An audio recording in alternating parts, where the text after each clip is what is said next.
محمد وعلى آله وأصحابه وأزواجه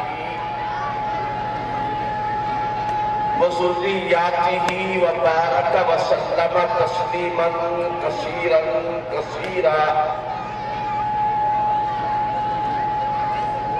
أما بعد فأعوذ بالله من الشيطان الرجيم. بسم الله الرحمن الرحيم. لقد كان لكم في رسول الله أسوة حسنة لمن كان يرجو الله واليوم الآخر. صدق الله العلي العظيم. وقال النبي صلى الله عليه وسلم: انما بعثت معلما. وقال صلى الله عليه وسلم: بعثت لأتمم مكارم الأخلاق. او كما قال سيدنا عليه الصلاة والسلام.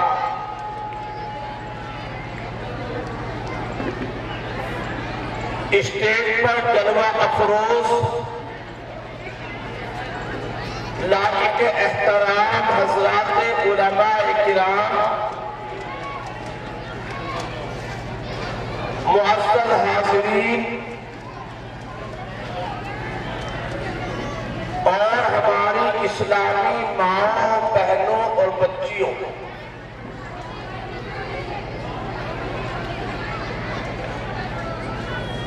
آج کا یہ پروگرام نہایت منظم اور مرتب، بڑا بامقصد پروقار پروگرام یہاں پر منعقد کیا گیا.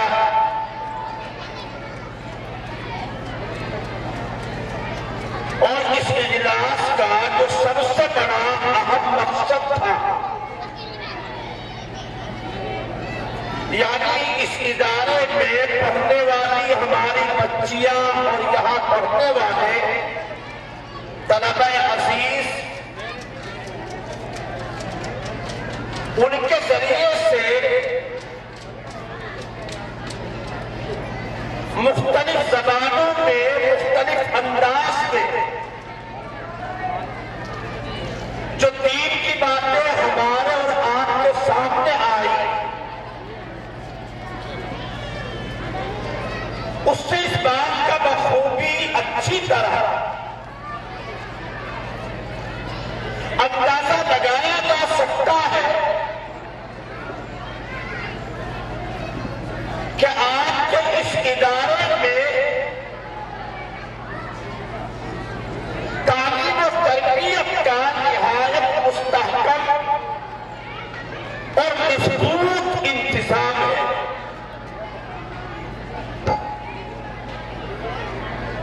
اور اس بات کا بھی اس پروگرام سے پیغام ملتا ہے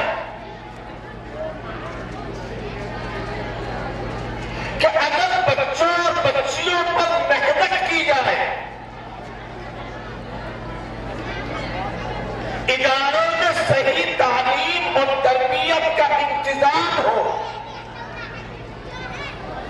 اور بچوں کے والدین کی بھی دلچسپی شامل ہو، ان کو بھی اپنے بچوں کو پڑھانے کا، تعلیم یافتہ بنانے کا، ان کے مستقبل کو خوبصورت اور ترقی یافتہ بنانے کا اگر ماں باپ کا بھی جذبہ ہے تو یقیناً ہماری آنے والی نسل، ہمارے بچے اور بچیاں شاندار تعلیم کا مظاہرہ کر سکتی ہے. میں باقاعدہ یہاں بیٹھ کر دو بچیوں کا انگریزی میں ماں اور باپ کے تعلق سے ایک مکالمہ سنا. آج کی یہاں کی زبان میں ماں اور باپ کے سلسلے میں ڈبیٹ ہوئی, ایک مکالمہ ہوا کہ آیا ماں کا درجہ اونچا ہے یا باپ کا مقام اونچا ہے. اس بچی نے انگریزی زبان میں اپنے مقابلے میں قرآن و حدیث سے دلیلیں دے کر یہ بات سمجھائی اور بتائی کہ اللہ کے رسول صلی اللہ علیہ وسلم نے باپ کے مقابلے پر ماں کا درجہ اونچا بتایا.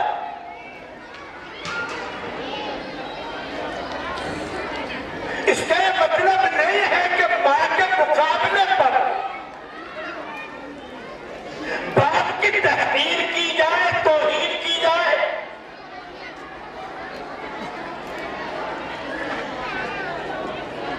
ایک آدمی کے دو آنکھیں ہیں, ان دونوں آنکھوں میں کون سی آنکھ کو زیادہ قیمتی کہا جائے گا, اس کا فیصلہ کرنا ہمارے اور آپ کے لیے دشوار.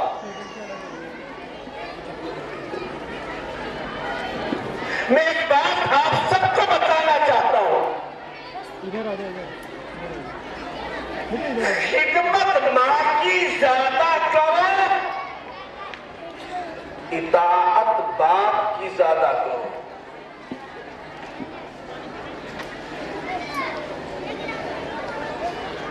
اطاعت باپ کی جائے, خدمت ماں کی جائے. کیوں؟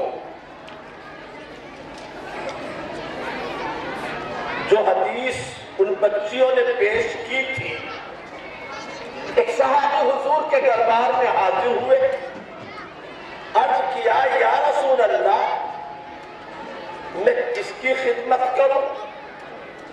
آپ نے فرمایا اپنی ماں کی خدمت کر. پھر پوچھا سننا من یا رسول اللہ, اس کے بعد کس کا نمبر؟ آپ نے پھر فرمایا ماں کی خدمت کر. تیسری مرتبہ پھر پوچھا اللہ کے رسول اس کے بعد کس کا نمبر؟ سننا من. آپ نے پھر جواب دیا اپنی ماں کی خدمت کر. چوتھے نمبر پر جب صحابی رسول نے پوچھا تو آپ نے پھر فرمایا باپ کی خدمت کر. یہ تو آپ نے سن لیا, لیکن یہ 3 مرتبہ آپ نے ماہی کے بارے میں کیوں فرمایا, اس پہ جو غور کیا کہ نہیں؟ آخر اللہ کے رسول صلی اللہ علیہ وسلم نے پہلی مرتبہ, دوسری مرتبہ, تیسری مرتبہ ماہی کا نام لیا, باپ کا نام چوتھے نمبر پہ لیا. اس کی وجہ کیا ہے؟ اس کی وجہ یہ ہے 3 موقع ایسے ہیں جہاں صرف ماں ہے, باپ کا اتا پتا نہیں.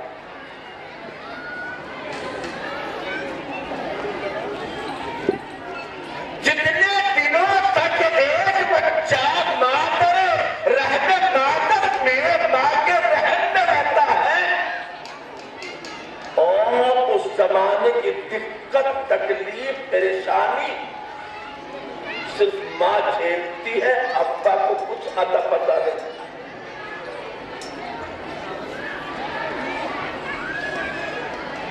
دوسرا موقع ولادت کا وقت, درد صحت کی تکلیفیں.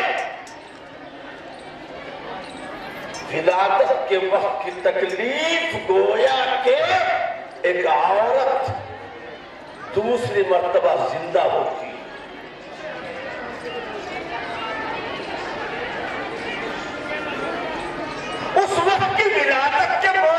تکلیف میں ابا شریک ہے، تھوڑا بہت تکلیف اسے بھی ہو رہی ہے نہیں؟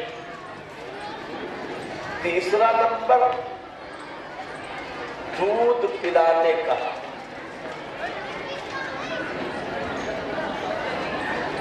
یہ تین موقع ایسے ہیں کہ اب اس بچے کے پالنے کے سلسلے میں کہیں بھی شریک نہیں، تنہا نہ ہے، 9 مہینے تک تکلیفیں اٹھاتی ہے اور پیدائش کے وقت کے درد کی تکلیفیں برداشت کرتی ہے، اور تیسرے نمبر پر دودھ پلانا۔ ابا بھی پلاتا ہے کبھی، آپ کہہ دیں گے تو ڈبے کا آتا ہے، ہم بھی پلا دیں گے، نہ، بہت مشکل ہے۔ ایک بادشاہ سلامت کے یہاں بیٹا پیدا ہوا، ظاہر سی بات ہے کہ بیٹا اما کے پاس رہے گا۔ بادشاہ تھے تو کمرے الگ الگ تھے، رانی صاحبہ کا کمرہ وہ تھا، بادشاہ سلامت کا کمرہ اس طرف تھا۔ بیٹا ماں کے ساتھ سوتا تھا، رہتا تھا۔ 2-2.5 سال کا ہو گیا یا 1.5 سال کا ہو گیا تو بولنے لگا تھا۔ ایک دن بادشاہ نے بیوی سے کہا، لڑکا تو ہمارا بھی تو ہے، یہ تو یہ اکیلی دے کے لیٹتی ہے، تیرے پاس سوتا ہے، ہمیں بھی تو موقع دو، کبھی اپنے بیٹے کی اپنی خدمت کرے، اپنے پاس لٹائے، اس کو پیار کرے۔ رانی نے جواب دیا، بادشاہ سلامت تو آپ ہی کا تو ہے، جیسے آپ کہیں آپ ٹھیک ہے، آپ کے کمرے میں سو جائے گا۔ سارے انتظامات، پانی کا، دودھ کا، شکر کا، علاج کا، اس کے کپڑوں کا، بچھونے کا، سب انتظام آج بادشاہ کے کمرے میں کر دیا گیا۔ نیند آنے لگی تھی آنکھوں میں، بچے نے بلبلانا شروع کیا، کروٹ بدلنی شروع کی، بدن پکڑ کے بادشاہ کا ہلانا بچے نے، آنکھ کھل گئی، کیا بات ہے رے؟ اپنی زبان میں جو بچہ کہتا ہے، اس نے کہا پیشاب کرنا چاہتا ہوں۔ بادشاہ نے گودی میں اٹھایا، غسل خانے میں پیشاب خانے میں لے جا کر پیشاب کرا دیا۔ پھر آ کر کے بیٹھ گئے، نیند آنے لگی، آنکھیں بند ہونے لگی، پھر بلبلانا شروع کیا، پھر آنکھ کھل گئی۔ اب کیا چاہیے تجھے؟ سونے دے گا کہ نہیں؟ کہنے دودھ پیوں گا۔ خیر بادشاہ اٹھا، تھرماس اٹھایا، دودھ نکالا، گلاس میں ڈالا، نہ پی۔ جیسے منہ کا لگا، یہ تو گرم ہے، ٹھنڈا کرو۔ اب بادشاہ نے سوچا کون اس کو گھنٹوں ٹھنڈا کرے گا، تھوڑا سا پانی دیا، دودھ میں ملا، نہ ہو گیا ٹھنڈا، پی اس کو۔ اب اس نے تو رونا شروع کر دیا۔ ذرا بیٹھتے رہو، آواز پہنچ جائے گی آپ کو۔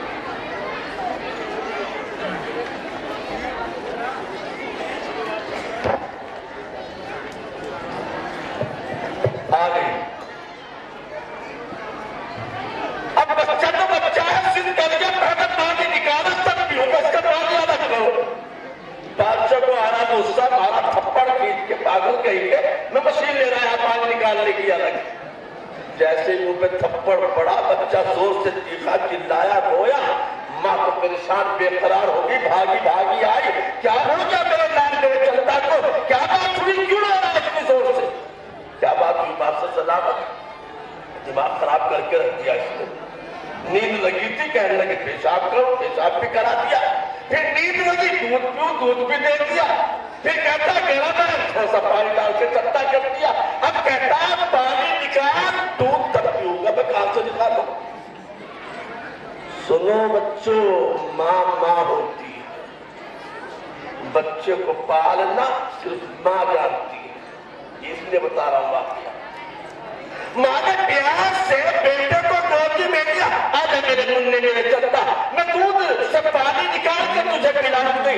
دوسرا گلاس اٹھایا، اوپر نیچے دو کیا تھا، دودھ میرے پیچھے نکال، وہ پانی نکال دیا، نے پی، پلا دیا بچے نے۔ تو تکنیک بچے کو پالنے کی اس کا سلیقہ ماں کو ہوتا ہے۔ تو میں نے یہاں مکالمہ سنا، بڑی خوشی ہوئی۔ ماشاءاللہ مدرسے میں بہت اچھے انداز میں تعلیم کا سلسلہ جاری ہے۔ آج کا جلسہ بھی بڑا منظم انداز میں یہاں پر کیا گیا ہے۔ قاری عادل صاحب نے کوشش کی ہے کہ ہر آنے والا مقرر کسی خاص موضوع پر ہمیں کوئی پیغام دے کے جائے۔ میرے نام پہ بھی کچھ لکھا ہوا ہے، میں نے اسی مناسبت سے قرآن کی آیت کا ٹکڑا اور ایک چھوٹی سی حدیث آپ کے سامنے پڑھی ہے۔ مختصر انداز میں چند باتیں آپ کے سامنے عرض کرنا چاہتا ہوں۔ اللہ پاک نے قرآن مجید میں ارشاد فرمایا، لَقَدْ كَانَ لَكُمْ فِي رَسُولِ اللَّهِ أُسْوَةٌ حَسَنَةٌ، تمہارے لیے، مردوں کے لیے، عورتوں کے لیے، تم سب کے لیے، خالی مردوں کے لیے نہیں، عورتوں کے لیے بھی، مردوں کے لیے بھی، بوڑھوں کے لیے بھی، بچوں کے لیے بھی، جوانوں کے لیے بھی، ان پڑھ لوگوں کے لیے بھی، پڑھے لکھے لوگوں کے لیے بھی، بادشاہ کے لیے بھی، رعایا کے لیے بھی، امام کے لیے بھی، مقتدیوں کے لیے بھی، تاجر کے لیے بھی، گاہک کے لیے بھی، یعنی جتنی بھی زندگی کی چیزیں حالتیں ہو سکتی ہے، تمام زندگی میں پیش آنے والے موقعوں کے لیے،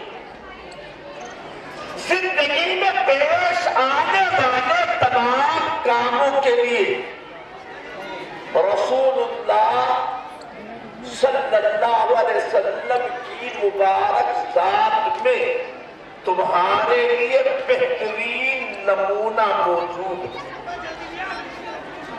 بس یہاں رک کر کے دو تین باتیں آپ سے پوچھنا چاہتا ہوں، تمام سامعین سے سوال کرنا چاہتا ہوں، کیا اللہ کے رسول میرے آپ کے لیے نماز پڑھنے ہی میں نمونہ ہے اور باقی کہیں نہیں؟ ہم نماز پڑھیں گے رسول اللہ صلی اللہ علیہ وسلم کے بتائے ہوئے طریقے کے مطابق، رکوع ایسے کرنا ہے، سجدہ ایسے کرنا ہے، اتحیات میں ایسے بیٹھنا ہے، وضو ایسے کرنا ہے، سر کا مسح کرنا ہے، فلاں چیز کرنی ہے۔ نماز کیسی پڑھیں گے؟ جیسی اللہ کے رسول نے سکھائی اور بتائی۔ حدیث بھی ہے، میرے آقا نے فرمایا، نماز ایسی پڑھو جیسی مجھے پڑھتے دیکھو، صلو کما رأیتمونی اصلی۔ ایک صاحب کہنے لگے کہ تم تو ابو حنیفہ جیسی نماز پڑھو، دوسرے میری جیسی پڑھو، تم تو ایسی پڑھتے ہو جیسے امام ابو حنیفہ نے بتائی، ہم پڑھتے ہیں ایسی جیسی رسول اللہ نے بتائی۔ میں نے کہا بھیا تیرے بتا، تیرے ابا نے دیکھا حضور کیسی پڑھتے تھے نماز؟ حضور کا سجدہ کیسا تھا کس نے دیکھا؟ سب سے پہلے صحابہ کرام نے دیکھا۔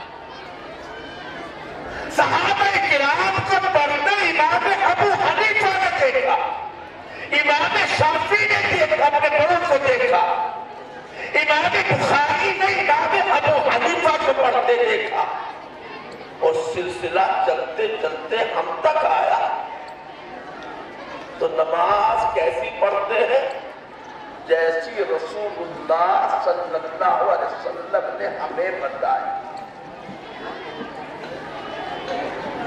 عبادات سے الگ روزہ، نماز، زکات، حج، ارکان اربعہ جو دین کے 4 رکن ہیں، عبادتوں سے الگ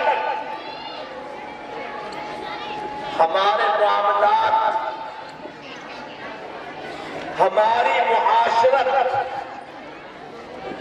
ہمارا رہن سہن، ہمارا لین دین، ہمارے اخلاق، کیا ان چیزوں میں نبی صلی اللہ علیہ وسلم ہمارے سب کے لیے نمونہ نہیں ہے بھائی؟ شادی کرنے میں کیا اللہ کے رسول نمونہ نہیں؟ تجارت کرنے میں نمونہ نہیں؟ اپنے گھر والوں کے ساتھ زندگی گزارنے میں نمونہ نہیں؟ رسول اللہ صلی اللہ علیہ وسلم کی پوری زندگی کا ایک عمل پوری امت کے لیے نمونہ ہے. مگر ہم نماز میں تو آپ کو ماڈل بناتے ہیں. اپنی خان کی زندگی، گھریلو زندگی، شوہر بن کر کیا اللہ کے رسول نمونہ نہیں؟ بیوی بن کر کیا اللہ کے رسول نمونہ نہیں؟ اولاد بن کر کیا اللہ کے رسول نمونہ نہیں؟ حاکم فخر اور فیصل بن کر کیا اللہ کے رسول نمونہ نہیں؟ پڑوسی کے ساتھ رہنا کیا اللہ کے رسول نمونہ نہیں؟ غیروں کے کام آنا کیا اللہ کے رسول نمونہ نہیں؟ مسلمانوں، زندگی کی ایک ایک سیکنڈ، ایک لمحہ، زندگی کا ایک کام، ایک قدم لے کر کے ماں کے پیٹ سے قبر کے پیٹ میں جانے تک زندگی میں جتنے حالات پیش آتے ہیں، ہر حالت کے لیے میرے آقا صلی اللہ علیہ وسلم کی مبارک ذات میں تمہارے لیے نمونہ ہے. نبی صلی اللہ علیہ وسلم کی سیرت کا، آپ کی مبارک زندگی کا سب سے بڑا نمایاں پہلو، سب سے بڑا جدی عنوان، سیرت کا قیمتی جوہر، سیرت کا سب سے بڑا قیمتی جوہر ہے میرے آقا صلی اللہ علیہ وسلم کے اخلاق کریمانہ.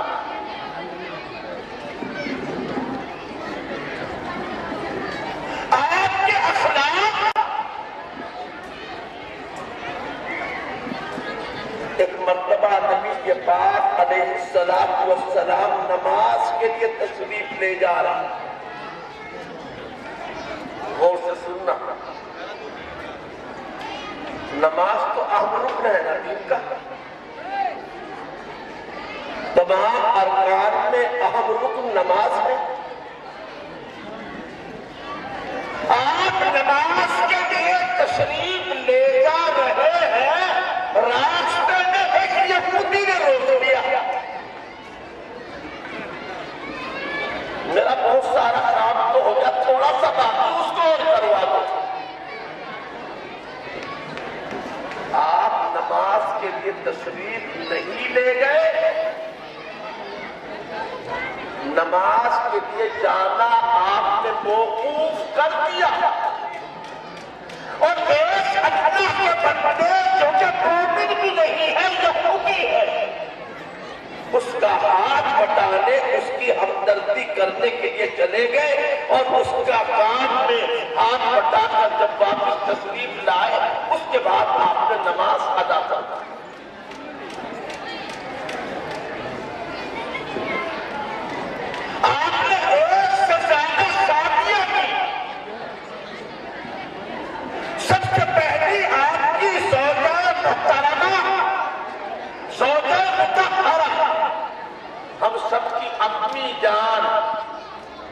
یاد رکھنا نبی کی ساری بیویاں تمام ایمان والوں کی مائیں ہیں.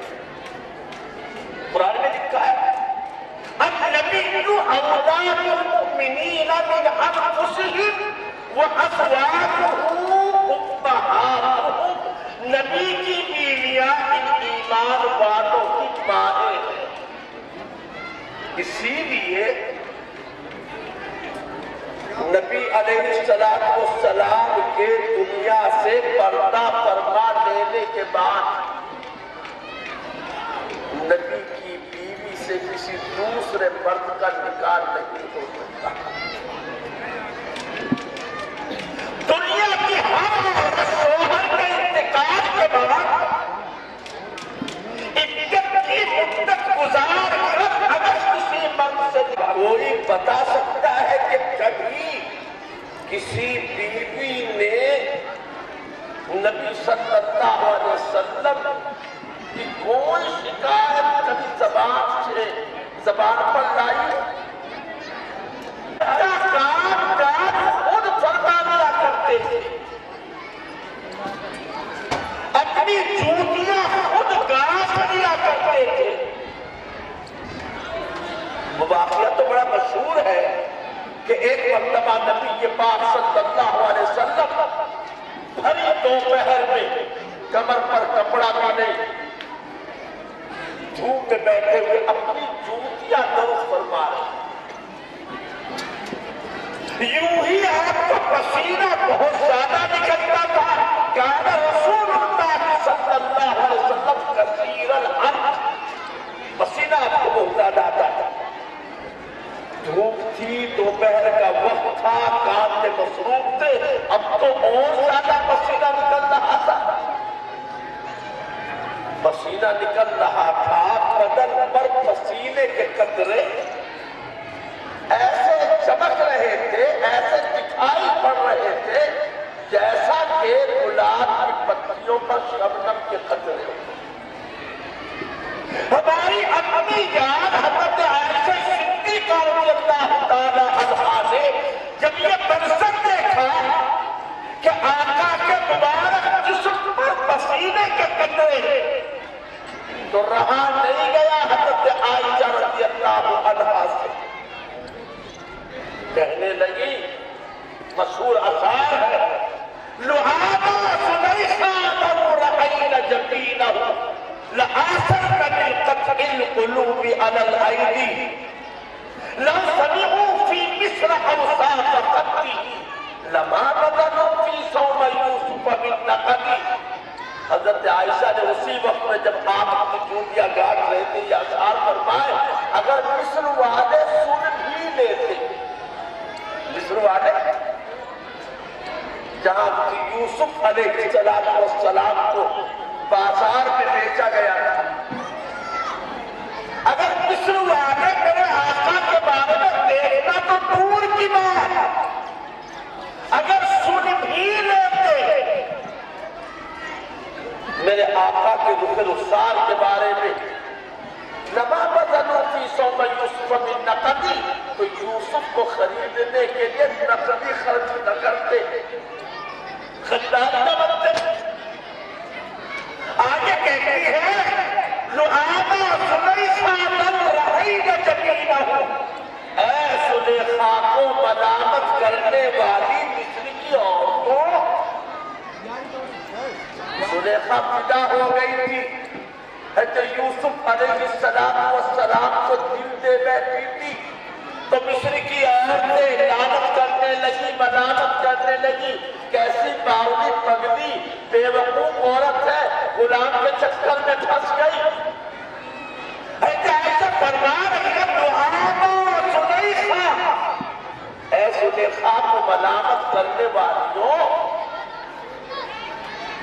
اگر تم نے میرے آقا کی مبارک پیشانی دیکھ لیتی, تم نے دیکھ لیا ہوتا, تو وہاں تو حسن یوسف کو دیکھ کر انگلیاں کاٹتا ہے. قرآن میں ہے نا, فلما سمعت بمکرہن ارسلت الیہن, جب زلیخا کو پتہ چلا کہ عورتیں ملامت کر رہی ہے تو ساری عورتوں کو گھر پر دعوت موسمی اور سنترے اور کھانے پینے کا پھل فروٹ رکھیے، چاقو چھریا سامنے رکھیے، اپنے ہاتھوں سے کاٹو اور پھل کھاؤ۔ اور پھر یوسف علیہ السلام کو حکم دیا کہ تم ذرا ان کے سامنے سے گزر تو جاؤ۔ جب یوسف نے سب کی نگاہیں وہی کی وہی لگی رہ گئی، ادھر چاقو چلتے رہے، انگلیاں کٹتی رہی ادھر ہی۔ قرآن نے کہا کتا نہ آئی دیا ہوتا، ان زنانے مصر نے اپنی انگلیاں کاٹ ڈالی، لیکن میری امی جان کہتی ہے مصری کی عورت تو اگر تم میرے آقا کی مبارک پیشانی دیکھ لیتی تو انگلیاں نہیں دل کے قیمے قیمے بنا ڈالتی۔ لَعَسَكَ مِنْ قَطْعِ الْقُلُوبِ عَلَى الْأَيْدِي، ہاتھ کاٹنے کے بجائے دل کے ٹکڑے ٹکڑے تم کر ڈالتی۔ کسی نے سچی تو کہا ہے حسن یوسف نے کٹی مصر میں اب مستدنا، حسن یوسف نے کٹی مصر میں اب مستدنا، سر کٹاتے ہیں تیرے نام سے مردان عرب۔ وہاں انگلیاں کٹی ہے، صحابہ کرام نے بچوں کو قربان کیا ہے، مردان عرب نے اپنا نذرانہ پیش کیا ہے۔ موقع نہیں ان واقعات کو نقل کرنے کا، میں تو اب یہ کرنا چاہتا ہوں کہ نبی پاک صلی اللہ علیہ وسلم کی معاشرت، آپ کا رہن سہن، پوری زندگی کبھی آپ کے کسی عمل سے دنیا میں کسی کو تکلیف نہیں پہنچی۔ یہاں نمونہ نہیں حضور، کسی غیر مسلم کو بھی تکلیف نہیں پہنچی، اور یہاں بیٹا باپ کو تکلیف پہنچائے یا شوہر بیوی کو تکلیف پہنچائے، یا زیادہ تر ہماری مائیں بہنیں تشریف فرما ہے، ان کی موجودگی میں آپ سے کہنا چاہتا ہوں، جانے والوں سے میرے محترم رسول کو ذرا خیال کرو، بیوی سے بڑھ کر قربانی مرد نہیں دیتا، شوہر نہیں دیتا۔ ٹھیک ہے پیسے خرچ کرتا ہے، نام رکھنے کا انتظام کرتا ہے، گھر کا انتظام کرتا ہے، کبھی کپڑا لتا خرید کے لے آتا ہے، لیکن سنو، ایک لڑکا دنیا میں کہیں چلا جائے، سعودیہ چلا جائے، امریکہ چلا جائے، انگلینڈ چلا جائے، لڑکے کا نام کیا ہے؟ عبداللہ۔ جب کوئی فارم بھرے گا، پاسپورٹ بنوائے گا، آئی ڈی بنوائے گا، وزٹنگ کارڈ چھپوائے گا، کہیں پر جاب کے لیے وہاں کاغذات کی خانہ پوری کرے گا، تو اگلا خانہ یہ ہوگا عبداللہ والسنور، کون؟ باپ کا نام، باپ کا نام لکھا جاتا ہے دنیا میں کہیں چلا جائے، باپ کا نام۔ یہ جو بیوی بن کر آتی ہے، بس اس دن اس کا شاید آخری مرتبہ باپ کا نام اس کے نام کے ساتھ لیا جاتا ہے، جس دن نکاح پڑھانے والا یوں کہتا ہے فلاں کی لڑکی کو تم نے اتنے مہر پر قبول کیا؟ جی میں نے قبول کیا۔ آج کے بعد راشن کارڈ بنے، آدھار کارڈ بنے، پاسپورٹ بنے، کوئی بھی آئی ڈی پروف بنے، بینک میں کھاتا کھلے، ابا کا نام نہیں، ہسبینڈ کا نام، وائف آف فلا، یہی ہے نا بھائی، کچھ اور ہے؟ خیال تو کرو، سوچو تو صحیح، جس لڑکی نے آپ کی وجہ سے اپنی زندگی میں اپنے نام سے بھی باپ کے نام کو قربان کر دیا، کیا اس سے بڑی کوئی قربانی ہو سکتی ہے؟ یا پھر تمہیں حق پہنچتا ہے اس کو مارنے کا، ستانے کا، پریشان کرنے کا؟ دھکے دینے کا، تانے دینے کا؟ کیا نبی پاک علیہ السلام نے کبھی اپنی کسی بیوی کو طلاق دی؟ کیا بھائی دی؟ نہیں دی نا، تو نمونہ نہیں۔ کیا اس معاملے میں حضور نمونہ ہے یا نہیں؟ نبی بانے ہو، نبی سے محبت کا دعویٰ کرنے والے ہو، نبی کی تعلیمات ہمارے لیے رہنما ہے، نبی کی ذات ہمارے لیے نمونہ ہے، صرف رکوع کرنے میں، خشوع کرنے میں، روزہ رکھنے میں اور باقی زندگی گزارنے میں۔ جب اللہ کے رسول صلی اللہ علیہ وسلم نے کبھی بھی اپنی کسی بیوی کو طلاق نہیں دی تو ہمیں بھی اس کو نمونہ بنا کر کبھی اپنی بیوی کو طلاق نہیں دینی چاہیے۔ اللہ کو بھی پسند نہیں۔ ان ابغض الحلال عند اللہ الطلاق۔ کبھی کسی بیوی کو آپ صلی اللہ علیہ وسلم سے شکایت نام کی کوئی چیز پوری اسلامی تاریخ کے ذخیرے میں آپ کو نہیں ملی۔ ارے وہ تو بیویاں تھی، وہ تو اللہ کی مخلوق جو اشرف الکائنات ہے ان میں سے تھی۔ ہمارے نبی صلی اللہ علیہ وسلم نے تو کسی کیڑے مکوڑے پر بھی کسی طرح کی کوئی تکلیف اس کو پہنچ جائے یہ بھی گوارا نہ کیا۔ جانور کو آپ نے اس عورت کو، ایک عورت کے بارے میں فرمایا جس کو عذاب ہو رہا تھا، فرمایا اس کو عذاب ہو رہا ہے اس لیے کہ اس نے ایک بلی کو گلا گھونٹ کے مارا تھا، اس بلی کو تکلیف پہنچائی تھی، اس کی وجہ سے عذاب۔ ایک بلی کا گلا گھونٹنے سے عذاب میں قبر میں گرفتار ہے، اور ایک شوہر گھر والے کا گلا جب چاہے گھونٹنے میں تو کوئی عذاب ہونے کا نہیں۔ بھائی یا اللہ کے رسول نمونہ نہیں؟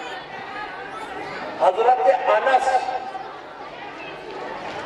انس رضی اللہ عنہ 10 سال تک حضور پاک صلی اللہ علیہ وسلم کی خدمت میں رہتے، 10 سال۔